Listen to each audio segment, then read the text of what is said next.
Hey everybody, it's Ashley Needles and Messy. And the other day I was talking to a friend of mine about why I trust nature more than I trust science. Now, before I begin, let me say that I think science is amazing. I think it's absolutely incredible. I think the stuff that we can do with it is just awesome. Um, as for GMOs and our diet are concerned, however, I think that nature has us pretty much figured out, and science doesn't have any idea. Because I was talking to them about what I consider the vital force, the life force, the thing that makes us. Every single day, scientists are coming up with these new breakthroughs and these new discoveries, but they have yet to be able to build life from scratch. They can clone it, they can take DNA and replicate it, but they cannot take the sheer atoms and create life. And I mean, all the microorganisms in our bodies, I mean, all our cells are microorganisms, living, tissue, living cells. And scientists can't create that. And I think there's so many microorganisms that are essential for our health and our well being that science has yet to discover. And I think that's why microwaves and cooked food and all those things need to be limited and why we need to eat more raw. Lately, I've been going through a divorce, so my diet's been pretty trashy. It's been pretty gnarly because I'm just giving my self space to do whatever I need to do to get through this. But it's been an interesting time in my life. It's filled with ups and downs and craziness. I've done things now that I didn't expect myself to do, and I'm having a really good time. Um, I've been on 3 dates since finding out that my husband was leaving me for another woman, and two of them were with the same guy. He was, what I like about him is I like how he's independently happy. He doesn't rely on anybody else to make him happy. Like, I had to cancel plans with him, and there was no upset, no drama, just whatever. It was cool. It was really cool. So then I made it up to him last night, and we hung out, and it was really good. Um, but yeah, what I'm looking for in a guy, I'm looking for somebody who will always build me up, always speak positively. Um, I like somebody who can listen. I like somebody who is very aware of my body and doesn't accidentally hurt it or whatever. Who can be gentle with me. Um, and I'm looking for somebody who has a peace, an inner peace about them. Um, and I'm looking for somebody who is somewhat stable in life. I don't really want the crazy drama in life. That's not me. I'm just basically a very easy person. I'm pretty easygoing when it comes to most things. I mean, there's a few things that I'm not easygoing about. Food is one of them, due to the fact that I've had internal bleeding from being fed stuff I'm allergic to too many times. So that's one thing I'm kind of uptight about because it can kill me. Um, but yeah, for the most part, I'm an easygoing person, and I like people who are easygoing too, who don't get upset over things. In fact, it's really funny because one of the reasons I canceled plans with this guy is, well, number one, I wasn't feeling well because it was, girl time, and girl time of the month, if you didn't catch that. And the other reason is okay. So Peyton Manning is playing with the Broncos, I think, and he was playing his old team, and that didn't want him back after he recovered from neck surgery. And so he was really bummed when Peyton Manning's team, or he wanted to see Peyton Manning. And because Peyton Manning's team lost, and then because this comedy show wasn't great and didn't pick him back up, I didn't want to hang out with him. Because I didn't want him to associate the team losing and the bad comedy with me. So I got really nervous and I canceled plans. Mostly because I wasn't feeling well. Like, I probably would have canceled anyway. Because I'd been traveling for 14 hours. Oh my gosh, that was insane. Um, but also because um, I just when I'm around somebody, I don't want to be associated with things they don't like. And the reason for that is because it creates anchors. One of the things that went wrong in my marriage was the fact that my husband and I created very negative anchoring in the beginning of our marriage due to the fact that I went off with Prozac and onto birth control, which don't do it. I got on Prozac after I lost somebody I really cared about. And then I was in this other relationship, and the person I was in it with, his name was Jeremy, he made me realize that I needed to get help. And so I went on prescription Prozac. And I don't think there's anything wrong with that. I don't think there's anything wrong with taking pills. Right now I'm taking 5-HTP to get through my divorce.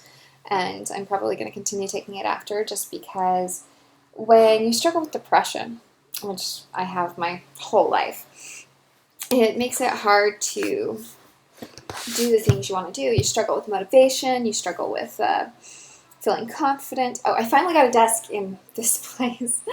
It was a $500 desk that I ordered, and I'm really excited about it. So it's not a full desk, it's more of a closet desk, so it doesn't fall all the way out because it's meant for a keyboard, but it's an armoire cabinet desk, whatever. Anyway, yeah, when you struggle with depression, it's nothing to be ashamed about. I mean, you just have to realize that your body doesn't produce enough serotonin, or doesn't have enough serotonin reuptake inhibitors, whatever, to keep your brain functioning. And that can actually cause brain shrinkage.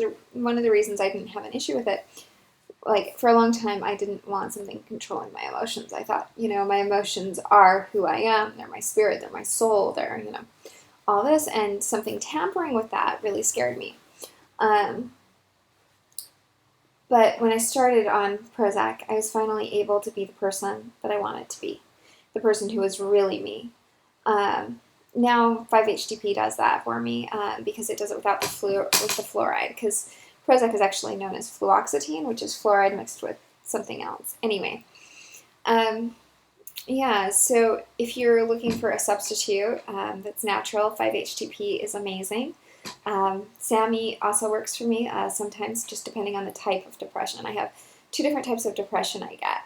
One is more like seasonal, winter depression, which is what I use the SAMe for, and the other one is more just a consistent thing that I need the 5-HTP for. So I take about 200 milligrams most days, but then I'll take a day off here and there. Sometimes 2 days off, because it builds up in your system, and sometimes you need to lower your dosage or change it however it fits you. So anyway, but yeah, I wanted to talk to you about finding what works for you, especially in the dating world, because the dating world is crazy. And like, I'm not an expert, but here I am learning, and I'm excited to find out what's out there. I'm excited to learn all these things. It was funny because I had this crazy nightmare. Sorry. Hit it with my knee. I had this crazy nightmare before I went out on my second date with this guy. I dreamed that I was pregnant with this kid, and I didn't want to be with him for some reason in my dream. In my dream, he had some problems that he doesn't have in real life. It was interesting. And I was like freaking out. I'm like, I don't want to be with him. I don't want to be with him, but I was having his kid. And which is funny since I can't really have kids. Uterine fibroids and ovarian cysts and other problems. But anyway, so in my dream, I was pregnant with this kid, and I was freaking out because I didn't want to be with him. And I think it's because right now I'm scared to be in any sort of committed relationship. Because I'm still figuring out just being divorced. Just getting my feet wet in that area. And because divorce, no matter what your marriage is like, it's still hard. And no matter how amicable your divorce is, it's still not easy. You're left with a lot of pain. Because I think you have to mourn your marriage, mourn the dreams and the hopes you had for it. My marriage was actually the best it ever been. It had been for me anyway, right before I found out what was going on. And so I was starting to really believe that things were improving, and I was starting to really build my hopes up. Um, and then he left me. So um, it was hard. It was definitely interesting because it's like he finally started working on the things that I needed, but he was doing it for another woman. And like I came out to California and I did the Landmark program. I did it so I could be a better wife or just a better individual. Anyway, that's what I was working on. Just to work on myself, work on my marriage, and things like that. And then during that time, while I was out here working on myself, working on my marriage, another woman became pregnant with my husband's child.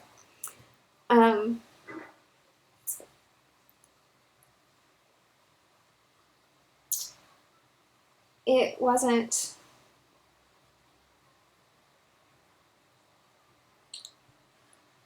necessarily a bad thing.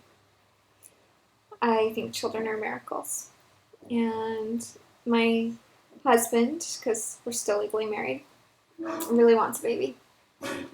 And since I can't have them, he is going to have them with somebody else. And that isn't easy to deal with.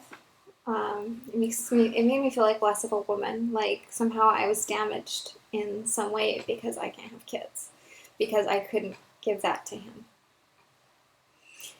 After we found out I couldn't have kids, I tried to, play it off really easy and like I was handling it all okay. Truth is I was kind of crushed. My self-esteem was a little broken.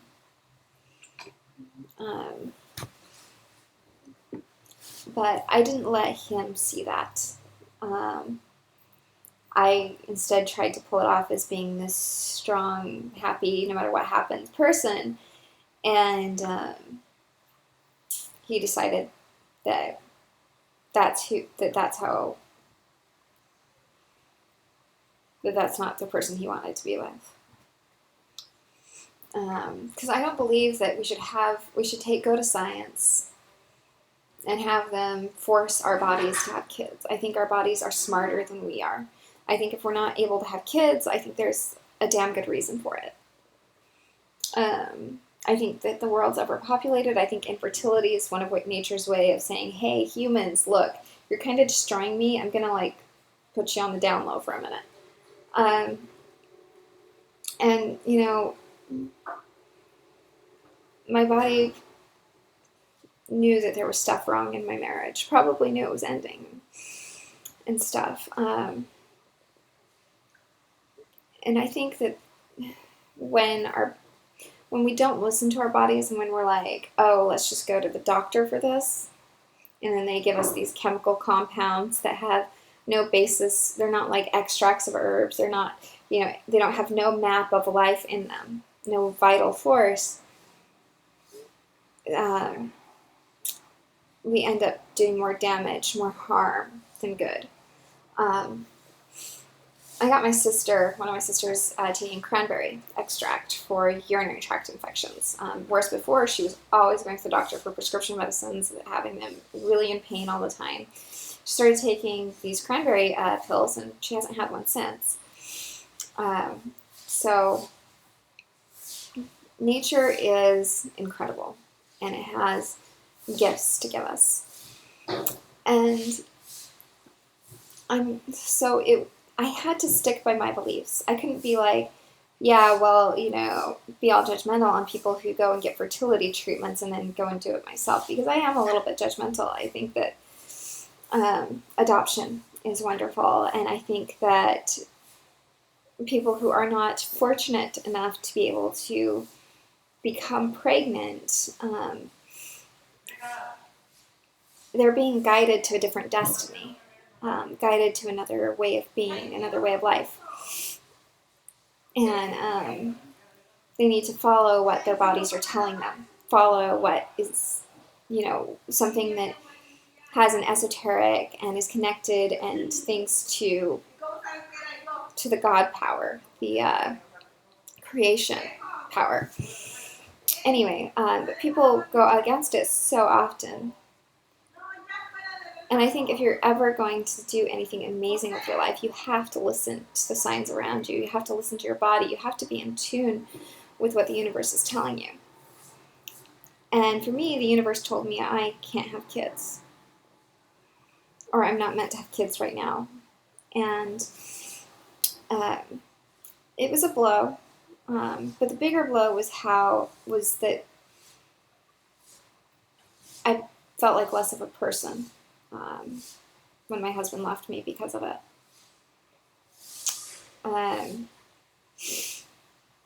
And that, because we weren't really trying to have kids, because for me, I want to have a stable marriage, a stable relationship before bringing children into it.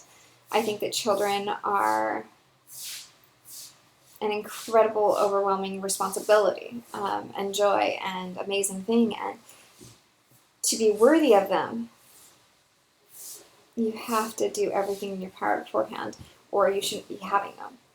You have to say, hey, this relationship is stable. Sorry, my nose is just. You have to be able to know that you're in a safe, secure relationship,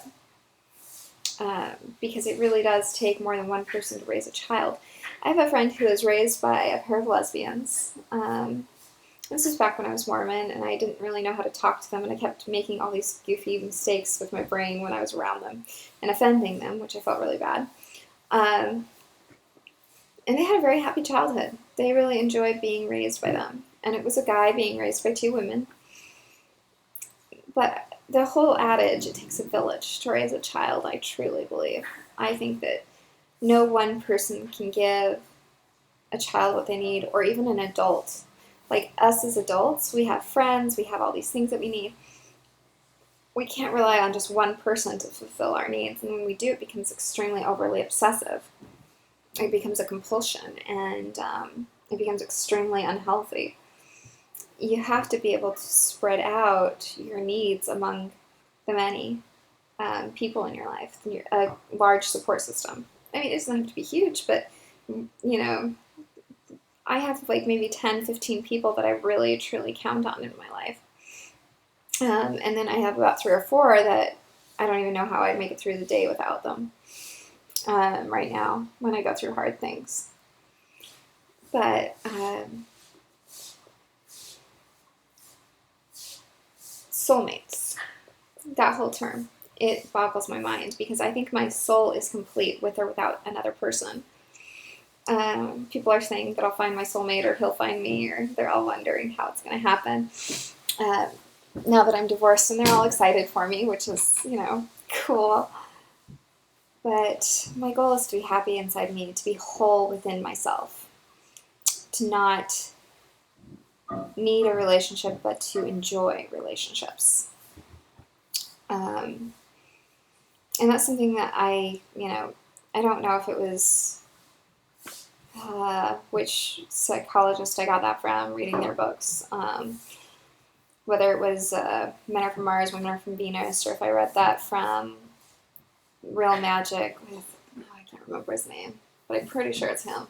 He talks about the reptilian brain, which is our brain stem, and how it controls a lot of us, and how we try to get back to Buddha state and things, which is how I often find people, we end up finding unconsciously people who have the same emotional hang-ups as our parents. So we can fix them, and then if we can fix them, that means we can go back to the embryonic state of being within the belly of perfect harmony. And I don't know if that's really it. I think Freud had it better, that more like we define a man as our father and we define a woman as our mother, and so therefore when we look for a partner, we're looking for the definition of a woman, which would be our mother, and we're looking for the definition of man, which would be our father, for reproductive reasons, I think. But it doesn't really matter what I think. I'm just talking. I'm just making a video because I was supposed to go to this appointment today, but it was funny because it was scheduled for Wednesday, October 25th. Well, today's Wednesday, October 23rd. So the appointment didn't exactly make it get scheduled correctly. So all dressed up with no place to go. Other than I really need to clean my apartment. And I watched Neve's video today at the Empower Network Anaheim event. Oh, I'm so sad I missed her speaking. I wanted to be there so bad. She's been wanting to speak for forever. And that I had to miss it just kills me. Her first time on stage at an event, and I missed it, and I'm just, oh my goodness. Because she's one of those people who has just been there and been there for me. And is just this incredible person, so full of light, so full of joy, and always focused on the good things in life. And sorry, I'm getting a message. Oh, yeah. Anyway, two messages. So yeah, I was talking about Neve and stuff. My phone and my computer are distracting me, telling me blah blah blah is going on. Oh gosh, isn't technology distracting? Like, you want to like focus or take a nap or do something, and suddenly you have your phone ringing or your Skype beeping or your doorbell ringing. I feel like I'm always in a space of constant distraction right now. And it's good because I've needed it. I've needed to be distracted. I've actually had several friends calling me every day, so that way I can't get into too much of a funk. They disrupt it. They disrupt my brain pattern. Which, by the way, Varen Wall, Samuel Drew, Sam Loveridge, and so many others. Yeah. And Neve Arthur, and let's see, Lisa Four, and Megan Reese. Yeah. They have all just been wonderful. And David Reese, Megan and David Reese, they're both great. They've all been just building me up, helping me start a new life, start over, along with Lauren York and wow, my brain, Courtney Larkin. My brain is so tired. I need to go take a nap. Lauren, by the way, is now on an ABC show, and I am so happy for her. She's an amazing actress, and so is Courtney. They're really great people, and I am so blessed to know them. They're friends of mine here in LA. And yeah, I just totally love them. But these people are like part of my new life, part of this exciting, weird, strange life that I have no idea what's going to happen or where it's going to go or whatever, but I'm figuring it out. I'm working on an iTunes product, but it's not going to be released for a while because I came into some hang-ups on it, some things that are going on. And then, so yeah, I have that I'm trying to get finished. It's going to take a while, though. Woo. And then I have acting classes and some dance classes I want to take and some singing classes, singing voice lessons I want to do. And along with that, I want to start taking life coaching classes because everybody I know who's a life coach are like these incredibly happy people who I just adore, and who every time I'm around them, I just feel like I get this like burst of yummy soul yumminess. So yeah, I want to do that. Sorry, I'm yawning. I really haven't been up all that long. I did stay up till 3 or 4 in the morning because after the guy I went out with yesterday went home, I couldn't sleep. Because I kept going over and over the words he said.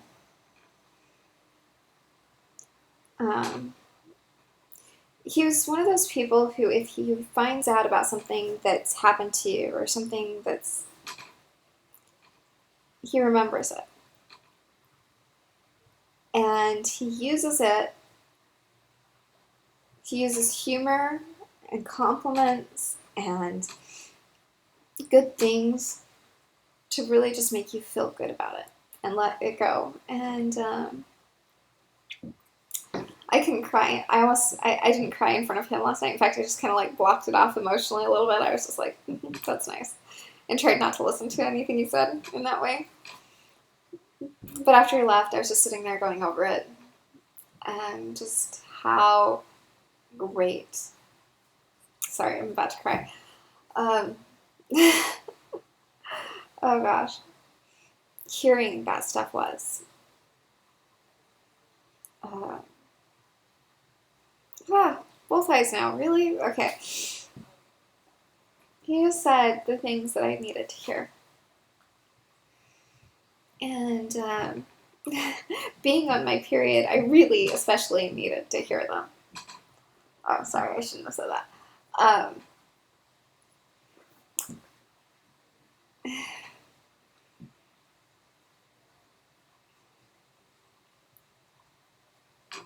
and so, anyway, he just really just touched my heart. And after, like, not while he was there, while he was there, I was like, kind of, just put a lock and key or lock around my heart and whatever. But after he left, I just kept thinking about things, and they just felt so good. It was just, I took the dog for a walk and through the apartment complex because it's all gated and stuff, so I feel kind of safe walking her at, midnight, 1 in the morning, whatever. And I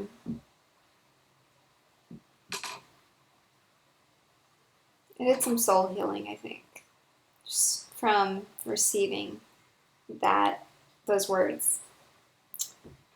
Um, when people are happy in themselves, they find ways to elicit happiness in others, I think. And so it's so important to be happy within yourself. And this person is. They're an athlete in a lot of ways, and incredibly amazing. And I think those of us who are in tune with the body, I'm not one of them. I've always been more of a mental person than a physical person because I've always felt very much clumsy with my body. I've never felt graceful or athletic or, I don't know. I always felt like I wasn't good at sports or barely able to stand up on a skateboard. I'm not talented.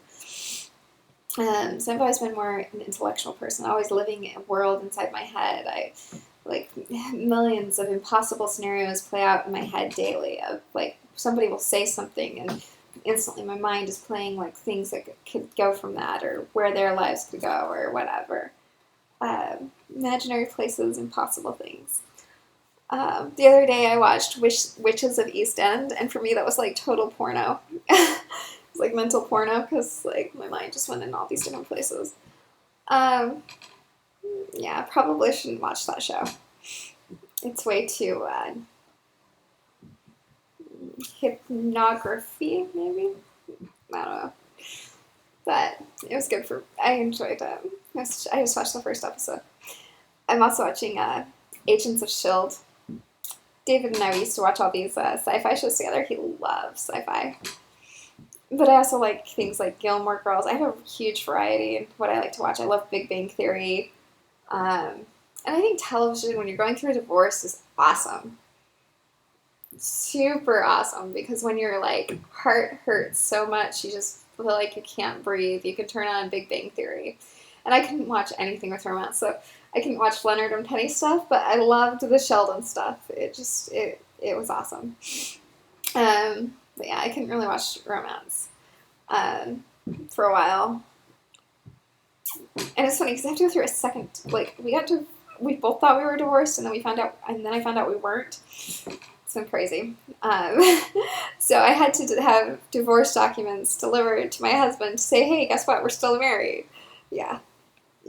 Super weird. Because we decided to take some space from each other and not contact each other and stuff. And so the only way I didn't want to like tell somebody else to tell him, that I just didn't want to put anybody in the middle, and I didn't know how else to do it. So I had to have divorce documents delivered to my husband, and I had to have them delivered while he was in Anaheim. So I had to do it during the event. It was bad. Yeah, because I needed him to get them while he was in the States, and I didn't know he was going to be in the States. So I had to tell my husband, hey, we're still married. I have to have divorce papers delivered. Ugh, it's funny, but everything I've been going through has been hilarious. If you were in on the Inside Scoop, I could put an incredible comedic skit together for you. I've cracked several people up who know the story. Um, some of my inner circle, which is not the same as David Wood's inner circle. My inner circle is not, you don't have to produce, you don't have to plot, you just have to be a great person. And just, like, I love business people, I really do, but I'm not somebody who just focuses on business. I am somebody who is life-oriented. I love life. I love the day-to-day things that happen, the day-to-day craziness. Whether it's being at the grocery store and calling somebody by name and they forget that they're wearing a name tag and they're like, what? Huh? I mean, just stupid stuff. It keeps me entertained. I'm so easily entertained. One thing I did wrong in my marriage is I tried to be very specific so my husband would know exactly who I was, know exactly what I wanted for future reference. So, like, say he would get me a gift and I would tell him exactly what I liked about it and what I didn't. And I was very critical in that, and I shouldn't have done that. I was trying to create it to where in the future we would be so completely and totally in sync that we would be able to know exactly what the other person wanted. And no, that was so dumb of me. So incredibly dumb of me. I did a lot of really dumb things in my marriage. A lot of really dumb things. Like, because my husband is such a public figure, I never posted about our marriage. I never posted good things about him and stuff. I never tagged him because I figured he was getting tagged by all these other people who wanted his time, attention, and energy that I just needed to not. I needed to give him space. I needed to let him, take whatever time he needed and not have to see a little thing from his wife or whatever. And I just didn't put myself as being important in his life. I didn't put myself as an asset to him. Like, if I complimented him or anything, I didn't think it would mean anything more than a stranger. So I could have done better in that. There's a lot of things I could have done better in my marriage. And I'm so excited because now I know, and I'm responsible for that, and I'm going to get it changed. I'm going to be a better person. So, awesome opportunity to figure out how to fail a marriage, how I personally failed my marriage, and it's exciting to figure out how I can succeed in a marriage now, because now I know 100 ways I can succeed in a marriage because I know the hundreds of ways I failed. So, yeah, pretty cool experience. For the first 4 years of our marriage, I cooked every meal for my husband and I, every single meal. And then I found out I had all these allergies, and in trying to avoid them, I stopped making food that my husband liked.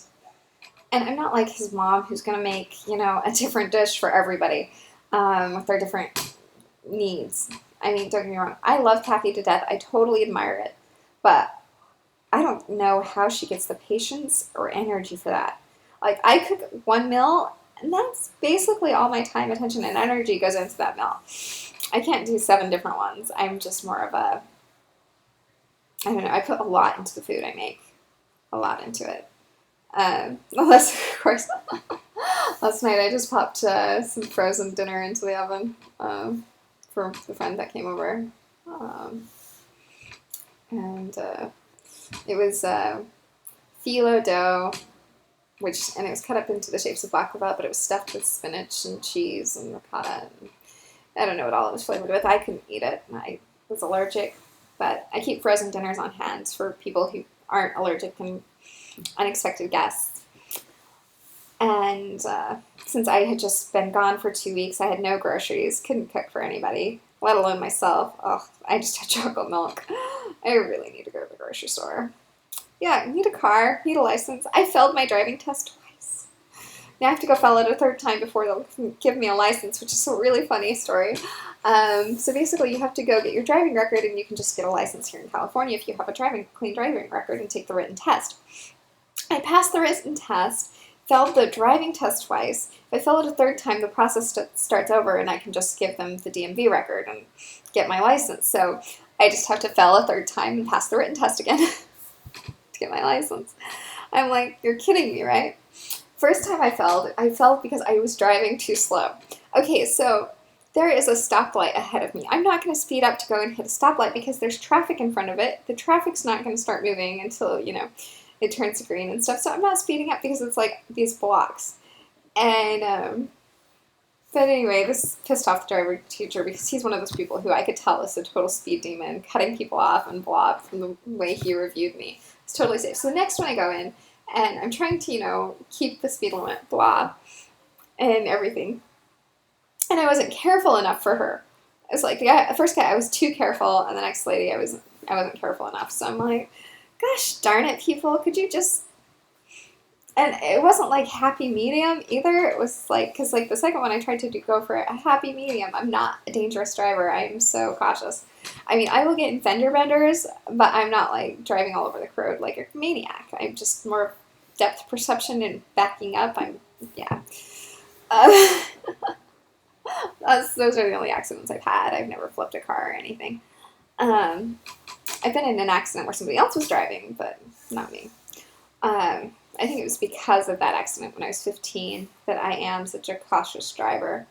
My best friend was driving, and I was talking about stuff, and her mind was so involved with what I was talking about, she drove off the road. Yeah. Overcorrected again. We flipped. She is such a great listener, though. I mean, you have to admit, really good listener.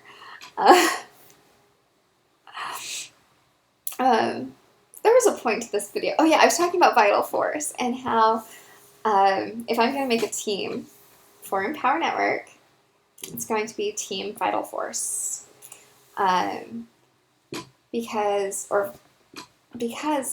that vital force that makes us who we are, that's what drives us to succeed. That vital force that is inside of us that scientists can't explain, but leaves the body upon death. I mean, scientists do not know what animates a body. Scientists do not know what.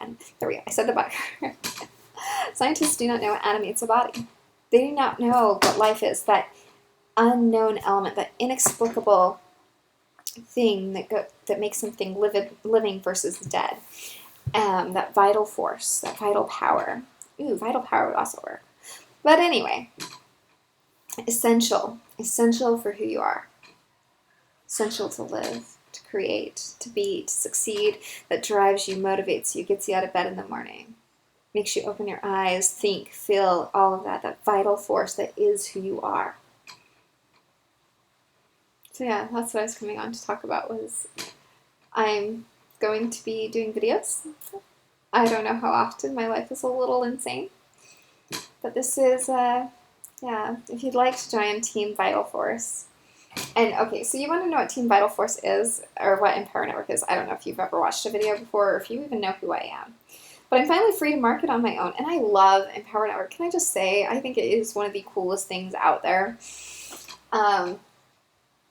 It is something that's all about you. Like when my husband and I, we were talking about ideas for a company, an MLM company, due to the fact that we had some drama going on. I was telling him if we can create a product where people can sell themselves and talk about themselves. People love talking about themselves, and then we'll have something amazing.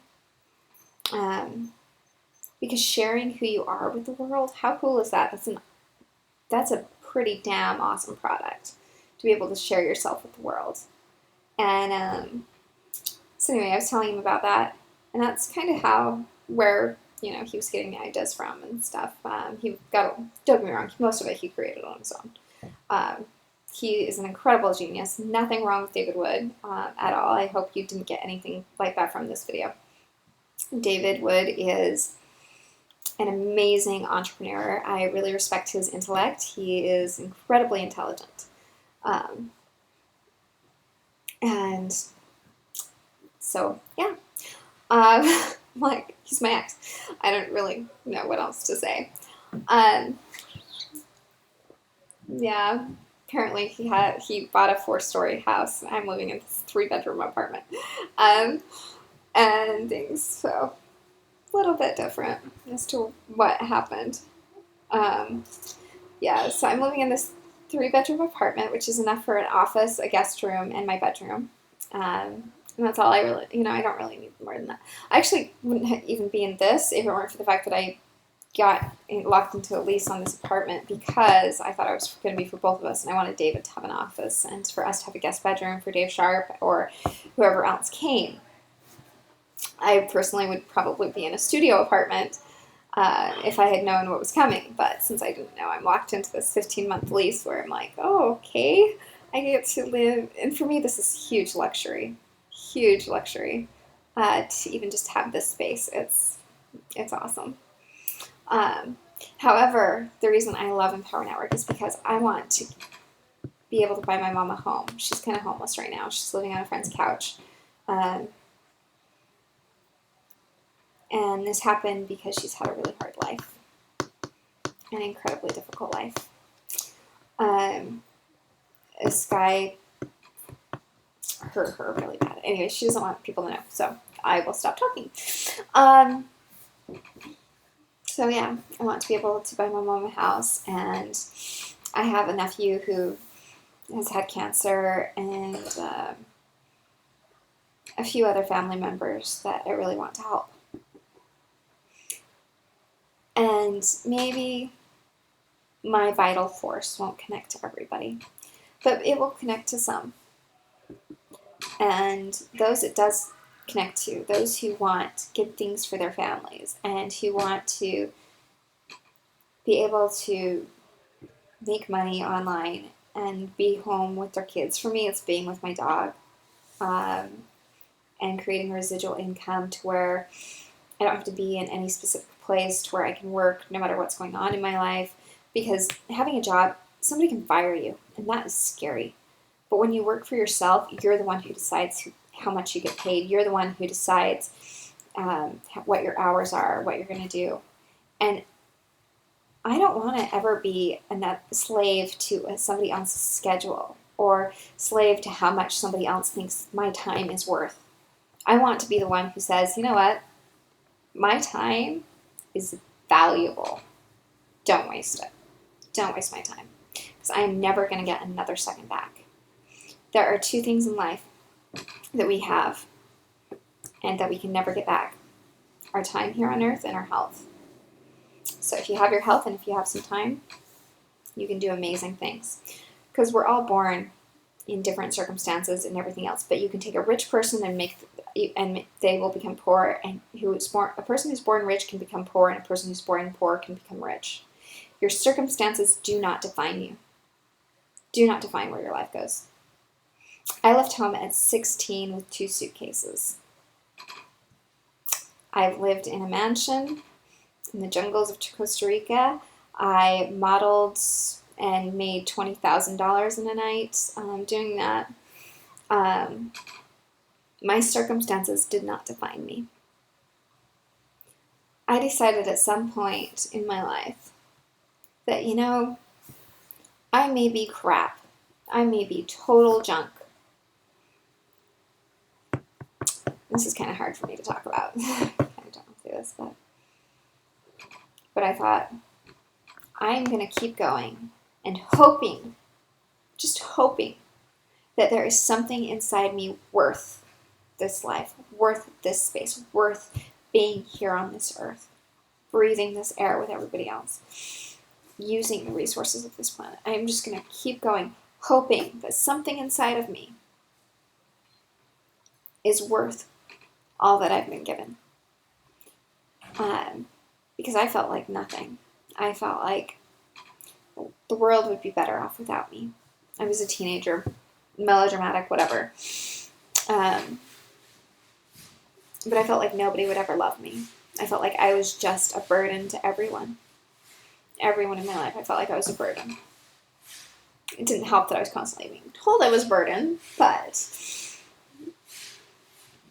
And my life was not easy at that point. And it was extremely difficult. And I kept being told I needed to be grateful. And I needed to be grateful, more and more grateful. And I was like, okay, I'm grateful. I don't have food to eat and stuff, but sure, I'm grateful. I was actually, it was funny because I think when you're starving, it heightens your senses. It heightens your aliveness in a way. I wasn't starving on purpose, mind you. I don't think starving on purpose can achieve the same results as being put in a difficult situation. But walking to school with the snow coming down and just seeing the way it glittered in the lights, the street lights. I think I was walking at 4 or 5 in the morning for early morning ballroom dance. Felt like I was the only person awake in the world. And the snow sometimes, it's funny, but it'll literally, I don't mean like just glint down on the ground, but when it's up in the air still and it's gently coming down, it's so light, you can't even tell it's snow. It just looks like sparkles. This fine mist of snow. It is the most beautiful thing. It feels like you're living in a fantasy land. It's just gorgeous. And I've only seen that effect twice in my life.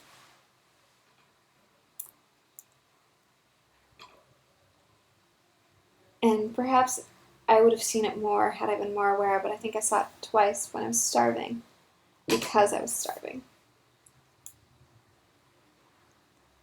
I think hunger is good to go hungry sometimes. Because if you're not hungry for success, if you're not hungry to make your life mean something, which I am desperate to make my life mean something, I feel like no longer being the first lady of Empower or whatever, I kind of feel like I might fade into obscurity a little bit because I'm not at events. I don't have people taking photos with me. I want to be at events, but David doesn't want me there right now. That's just his personal choice. But I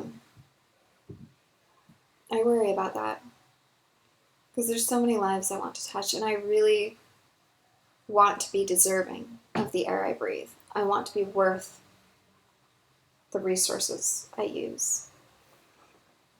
I want to be a valuable person to those around me, to those who have loved me and done things for me. My mother gave me life, how great a gift is that? My sisters took care of me when I was a child. My sister Kara stayed with me when I was sick and read to me and took me to Marian's when my tummy hurt.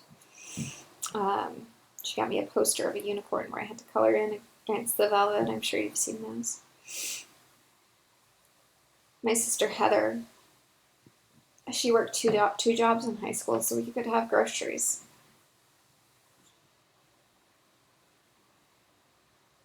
My sister Rita let me live with her when I had no place to live.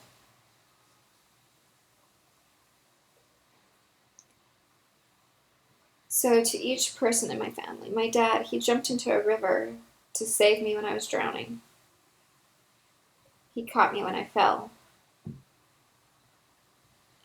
A funny story, well, not funny story, but a meaningful story about my dad. He was working on an oil rig. He's a roughneck. We had a moving business too. But during the off season of when people were moving, he would go and he'd roughneck, work on the oil rigs, work up in the air.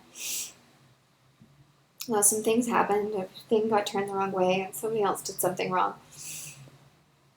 And the rig exploded.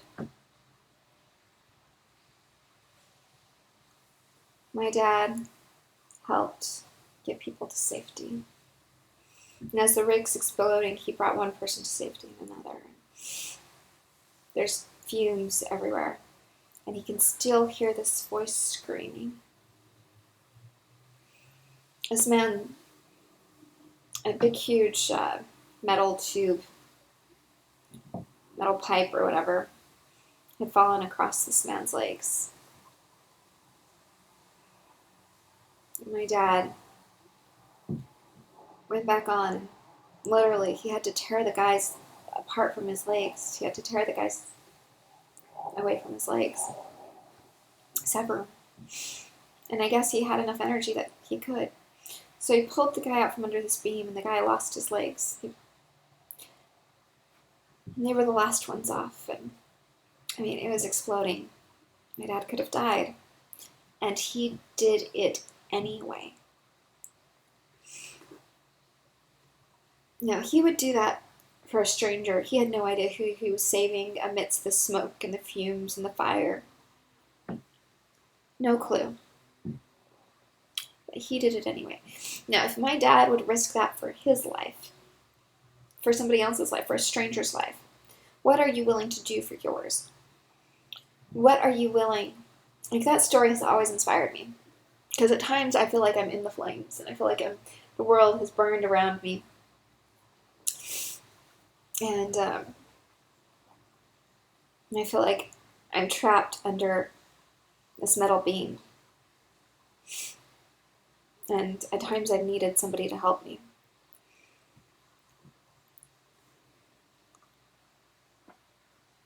And at other times I look at it from the viewpoint of my dad. But honestly, it's really hard to do that because my dad is a great man. He's somebody who I admire probably more than anyone else I know. He's not perfect. He's ornery. He's mean. He's just a grumpy, prejudiced person. Grumpy, prejudiced old man.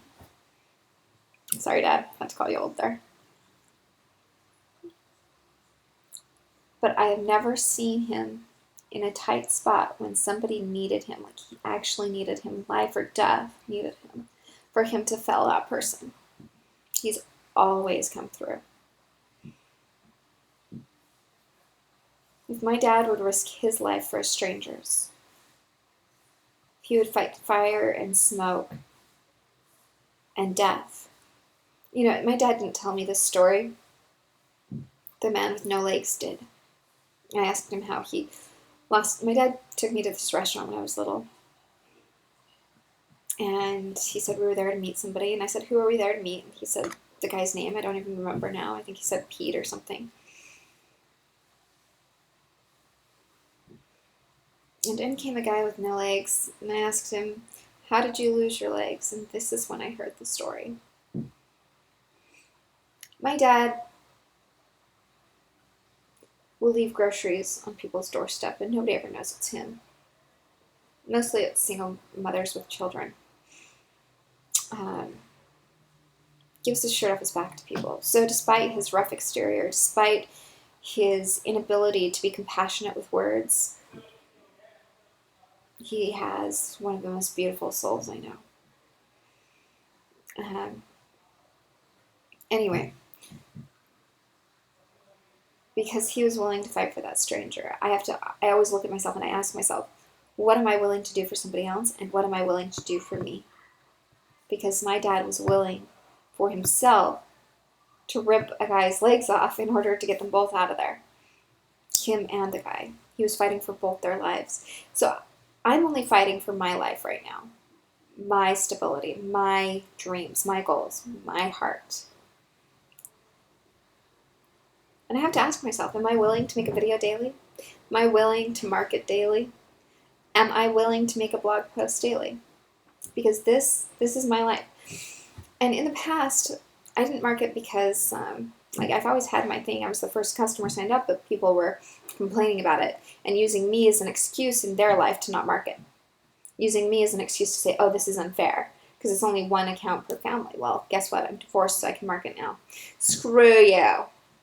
Just kidding. I really don't care. You can complain all you want, but now that I'm separated and writing my own paycheck, I have every right to market. So that's why I wasn't marketing before, because I cared about your success, the complainers' successes, the critics' successes, just as much as I cared about my own. Probably more so. I've often been more of the last slice of the pie for me type of person, giving everybody else everything I had and leaving very little for myself to give myself. I don't want to be that way anymore. I deserve to put myself as a priority, and so do you. I deserve to market daily. I deserve to make a video daily. I deserve to earn 6 figures a month. That's my goal. I deserve to have my own company, which is part of what my iTunes product is going to be. And I deserve to, like one of the things that my husband did and I still am having an issue with this, is he believed in himself as a leader. I look at myself and I'm like, I'm messed up. I am not perfect. I have X, Y, and Z wrong with me. I can't possibly be a leader to anyone.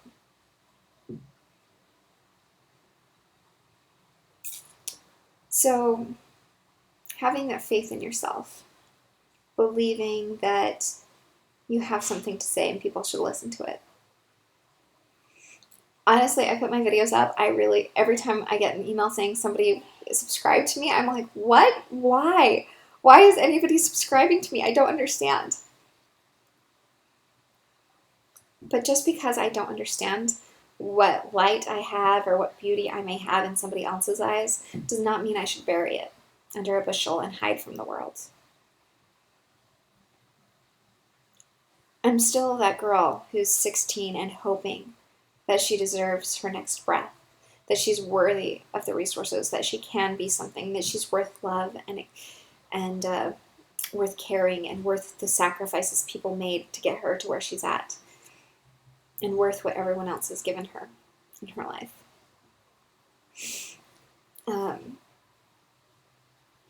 Like, it's funny, but my little girl, Messi, right here, like, if I miss a walk with her, I feel like a terrible dog owner. She gets 3 walks a day. She's probably the most spoiled dog in the world.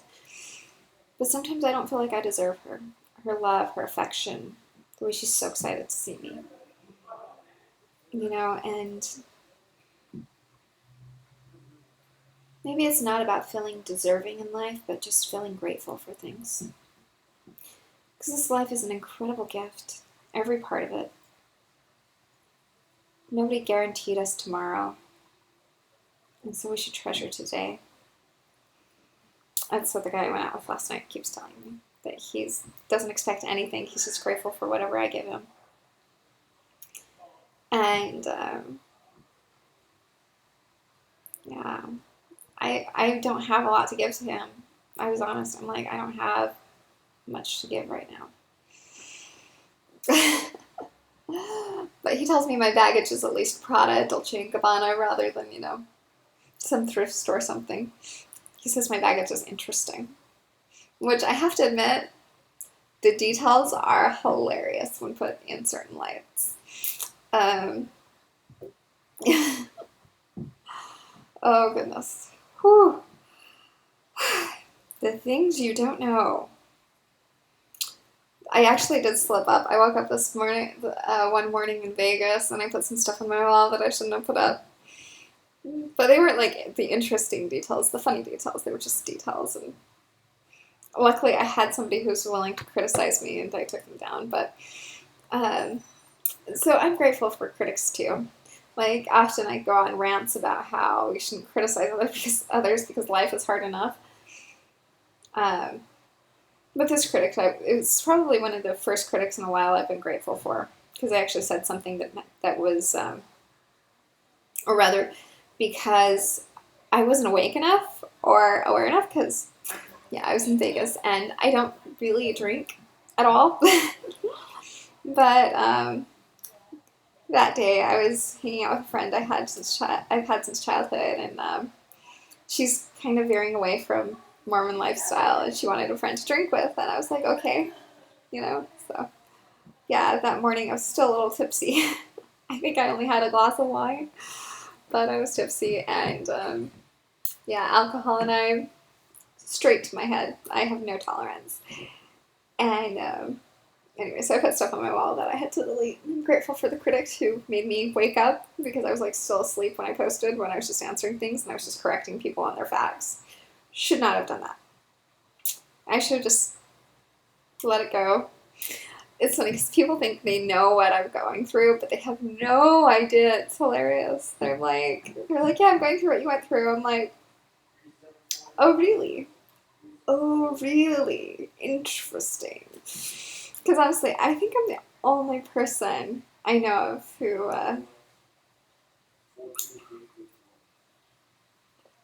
anyway. So being the lips throwing away the key, though I do want to tell you because it's so funny. At this point, it's funny. It makes me laugh. But that's because I've come up with a joke about every single detail of it. You have to find jokes. You have to find the humor about things. If you don't find the humor, then what's the point, right? If you can't laugh about it, what's the point? One of my favorite scriptures, and I may not be, going to church every Sunday Mormon, but I still value the precepts taught there. My favorite scripture is, men are that they might have joy. And might is the choice. Men are that they can choose to have joy. We are here to be joyful. We are creations to be happy. We are created to be happy. If we're not living in happiness, we're not living our purpose. We're not living in purpose. So if you're not happy with your life right now, if you're struggling, and if you're going to a job you hate every day, you're not living in purpose. You're not living for your Creator. Your Creator wants you to be happy.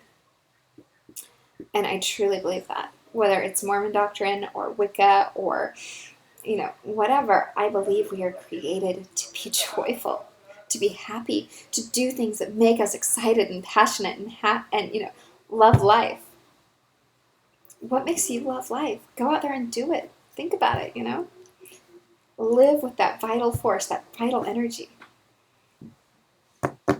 So that's what makes us alive. I think that sorrow is death. Boredom is death. And anger is a disease. Just be easy, be happy. Whether it's waiting in a line, oh, by the way, that is one of David's pet peeves. He hates waiting in lines inside Scoop. I don't really mind lines. I just sit there and I observe people. I watch their mannerisms. I watch their things that they do. I think about things. I used to, before I married David, look for my soulmate. I thought, if I could meet this person's eyes in line, so I'd look around in line and see if I could see my soulmate, find them. It didn't really work because I don't really believe in soulmates, but yeah. There's something, like today I was walking messy and I was getting a bag out of the thing and trying to carry my phone and hold things and trying to pick up our poop. And this car stopped in front of me. And I heard this laugh, and I look up, and I met this person's eyes. And there was just a moment of soul connectedness. Like, we just smiled at each other. And it wasn't like a big thing. It was like, I looked like hell. And, I kind of don't really have makeup on or anything right now. I kind of look like hell. No mascara, no lipstick. Just face. Okay, so I have a little makeup on. Shh. My face is broken. I wouldn't notice this when I'm on my period. But yeah, I looked up and this person was smiling at me. And then I looked around and the whole car was smiling at me because I was picking up my dog shit. And they were like, yay, somebody who actually takes care of their dogs. And it was just kind of cool. Sometimes you'll look at the faces around you and you'll see people's misery and suffering. And sometimes you'll see people's joy. And sometimes you'll see people just thinking about things. And you'll wonder at their thoughts. You'll see them carrying something like roses or a baby or luggage or a pet. And you can just realize, you can know something instantly about somebody. And you'll have a certain intimacy with that person if you just start noticing people. So I love to do that in lines. It gives me this sense of intimacy with the world, intimacy with the human species. So just observe. I don't even really mind airport lines. Funny story. I was going through security and I was carrying a book. Okay, actually, I'll save that for another time. I'm gonna end this now with just saying that live your vital force, live happy, be excited about life. And if you're not excited about waking up tomorrow morning and what's going to happen in your day, you need to do something. You need to figure out what you can do tomorrow morning that you would be excited. And think about that. Think about what can make you excited in life. What can get you out of bed, jumping out of bed rather than wanting to press snooze on your alarm clock. And focus on that. Focus on the things. Because I've noticed in my, if I'm going to be motivated, I have to focus on what I want. Like, I used to think that wanting things was selfish. I was the youngest, so wherever I wanted to eat was like selfish, or whatever I wanted to do was selfish. So I stopped. So my way of getting about in life and getting along was to not want. I just tried to not want things. And yeah, it makes me a very easygoing person, but you have to want things. If you're going to be motivated at all, you have to have want. You have to be hungry. You have to desire and imagine and taste and be passionate. So be passionate about your life. Be passionate about who you are. Realize that you have a voice that is special. Even if you don't know it, somebody else will see something amazing in you. So even if you don't think you're wonderful, even if you don't think you're a leader, because I certainly don't, even if you don't think that you deserve the air you breathe, the water you drink, the beauty of the sky, the smell of a rose, even if you don't feel like you're deserving of even the smallest enjoyment, hope that you are, and work towards being so. Work towards being somebody amazing, being somebody who does deserve those things. Because you're the one in the end who makes what you are. You make yourself into who you are by your daily decisions, by your daily attitude. And if you need 5-HTP to get up in the morning, or if you need Prozac, or if you need SAMe, or if you need, something, allow yourself to have it. If you need a therapist, go for it.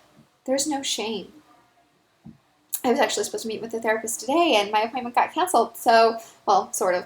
It was supposed to be October 25th, Wednesday, October 25th. Yeah, today's Wednesday, October 23rd, so next year maybe. But anyway, so I'm meeting with my therapist on Friday now. And,